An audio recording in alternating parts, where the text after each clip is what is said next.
बिस्मिल्लाहिर्रहमानिर्रहीम। Dear students, उम्मीद करता हूँ आप सब लोग खैरियत से होंगे। स्टूडेंट्स, आज की इस वीडियो में हम class 12 maths unit 11 exercise number 11.1 का क्वेश्चन नंबर 4, क्वेश्चन नंबर 5 और क्वेश्चन नंबर 6 सोल्व करने जा रहे हैं। क्वेश्चन नंबर 4 और क्वेश्चन नंबर 5 जो है बहुत सिंपल क्वेश्चंस हैं, लेकिन उतने ही इंपॉर्टेंट क्वेश्चंस हैं। उसकी वजह यह है कि ये दोनों क्वेश्चन जो हैं इस एक्सरसाइज के वर्ड प्रॉब्लम है।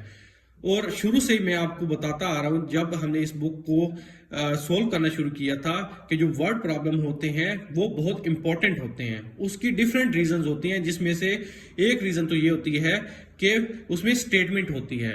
वो एक तरह से आपने जो है उसकी मॉडलिंग करनी होती है। बाज़ औक़ात आपको इक्वेशन भी नहीं गिवन होती, तो उस स्टेटमेंट से आपने खुद इक्वेशन लिखनी होती है, फिर आपने उसको सोल्व करना होता है। क्योंकि सोल्व करना एनफ नहीं होता। जब आप प्रैक्टिकल लाइफ में जाते हैं, इंजीनियरिंग में जाते हैं या किसी भी और फील्ड में जाते हैं, सिविल इंजीनियरिंग में जाते हैं, तो वहां आपने मॉडल बनाने होते हैं।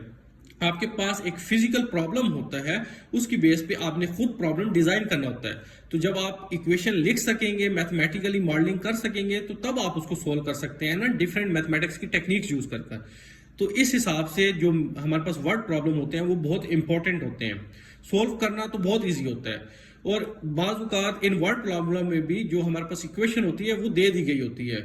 तो जस्ट उसमें जो इनिशियल कंडीशंस होती हैं या बाउंड्री कंडीशंस होती हैं, उनको थोड़ा सा समझकर उनका सही इस्तेमाल करना होता है।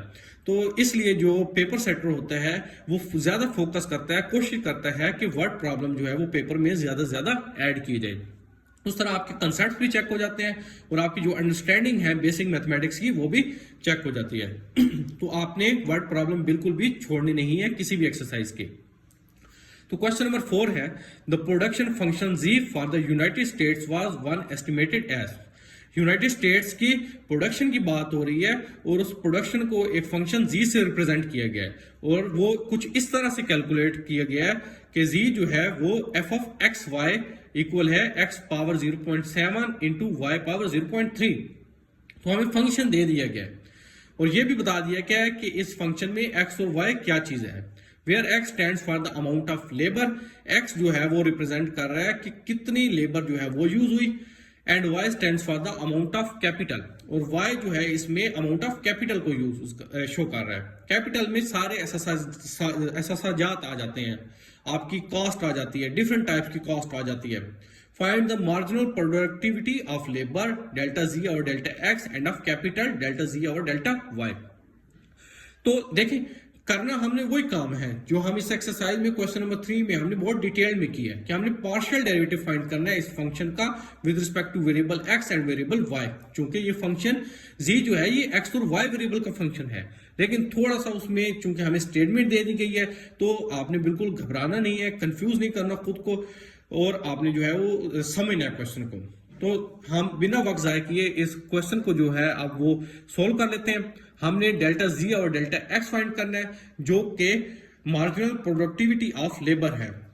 तो फंक्शन हमारे पास जी गिवन है, जो कि X power 0.7 into Y power 0.3 है। तो जब आप इस फंक्शन का डेरिवेटिव लेंगे with respect to variable x, तो आप वाई को कांस्टेंट डील करेंगे। सो वाई पावर 0.3 तो एज इट इज आ जाएगा। आपने डेरिवेटिव लेना है वेरिएबल एक्स के हिसाब से, तो आपका फोकस एक्स पावर 0.7 के ऊपर है, इसका आप डेरिवेटिव लेंगे वेरिएबल एक्स के हिसाब से।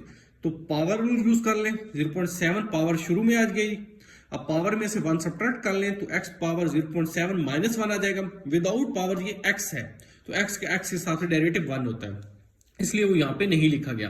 तो डेल्टा जी और डेल्टा एक्स आ जाएगा 0.7 वाई पावर 0.7 माइनस 1, ये माइनस 0.3 हो जाता है। ठीक है, माइनस 0.3, और ये y पहले में लिख दिया, x बाद में लिख दिया, इससे कोई फर्क नहीं पड़ता। सो हमारे पास डेल्टा z और डेल्टा x आ गया 0.7 y power 0.3 into X power minus 0.3। Similarly हमने डेल्टा z और डेल्टा y फाइंड करना है।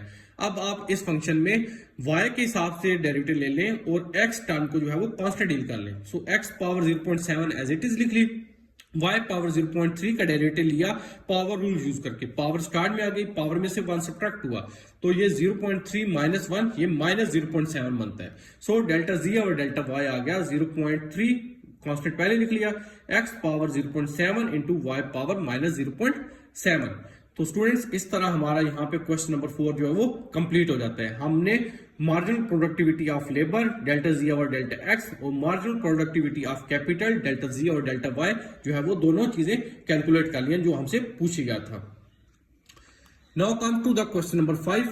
Question number 5 में कह रहा है a similar production function for Canada is z equal to f of x y equal to x power 0.4 into y power 0.6।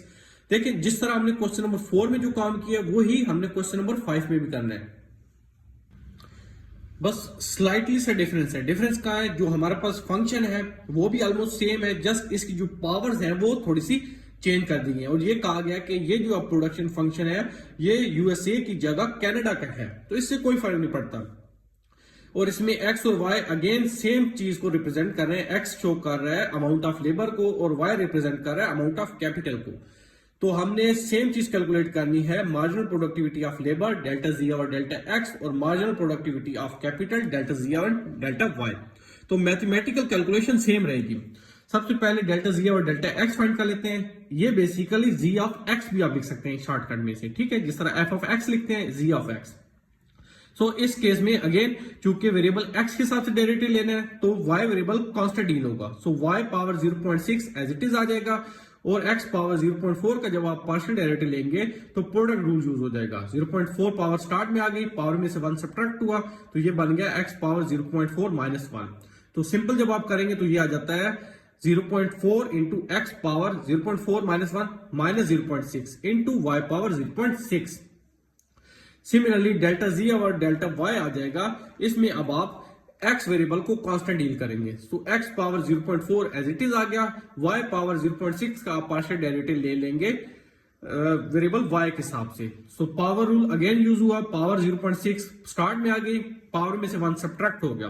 So delta G और delta Y आ जाता है 0.6 into X power 0.4 into Y power minus 0.4, क्योंकि 0.6 minus 1 minus 0.4 होता है।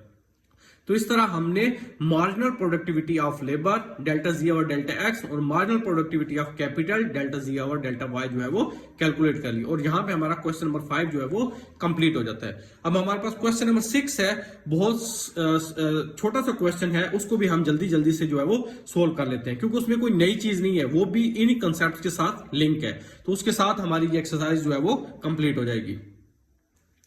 Question number 6 है, if f of x y equal to x square y plus x y square then find f of x and f of y by using definition of partial derivatives। हमारे पास function given है और ये function x और y variable का function है, तो हमने partial derivative का कंसेप्ट यूज कर इस फंक्शन के पार्शियल डेरिवेटिव फाइंड करने, वेरिएबल x के हिसाब से भी और वेरिएबल y के हिसाब से भी। आसान अल्फाज में f of x और f of y फाइंड करना है। सो एफ ऑफ एक्स क्या होगा, delta F by delta x के इस फंक्शन का derivative with respect to variable x. तो इस केस में y कांस्टेंट डील होगा। सो एक्स स्क्वायर वाई का जब आप डेरिवेटिव लेंगे वेरिएबल एक्स के हिसाब से तो y तो एज इट इज आ जाएगा, एक्स स्क्वायर का डेरिवेटिव आएगा पावर रूल यूज करके, सो 2xy आ जाएगा प्लस एक्स वाई स्क्वायर का जब आप पार्शियल डेरिवेटिव लेंगे वेरिएबल एक्स के हिसाब से तो वाई स्क्वायर कांस्टेंट डील होगा, एक्स का एक्स के हिसाब से डेरिवेटिव 1 होगा। So Y square into 1 Y square आ जाता है। सो एफ ऑफ एक्स आ गया 2xy plus Y square. Similarly आप एफ ऑफ वाई फाइंड कर लेंगे। आप इस केस में एफ ऑफ वाई जब फाइंड करेंगे तो एक्स कांस्टेंट डील होगा। तो एक्स स्क्वायर वाई का जब आप डेरिवेटिव लेंगे तो X square as it is आ जाएगा, वाई का वाई के हिसाब से डेरिवेटिव 1 आ जाएगा plus again x constant deal होगा एज इट इज आ गया और वाई स्क्वायर का डेरिवेटिव आप जब वेरिएबल वाई के हिसाब से लेंगे तो पावर रूल यूज करेंगे तो वो 2y आ जाएगा। सो एफ ऑफ वाई आ गया एक्स स्क्वायर प्लस 2xy। तो स्टूडेंट्स इस तरह हमारी ये एक्सरसाइज यहाँ पे कंप्लीट हो जाती है। अगर आपको पूरी एक्सरसाइज में कहीं पे भी कोई प्रॉब्लम हो तो कमेंट सेक्शन में जरूर बताएं। वीडियो पसंद आए तो वीडियो को लाइक शेयर कर दीजिएगा। हमारे चैनल पे नए हैं तो चैनल को काइंडली सब्सक्राइब कर दें। अपना बहुत ख्याल रखिएगा, मिलते हैं नेक्स्ट वीडियो में, तब तक के लिए अल्लाह हाफिज।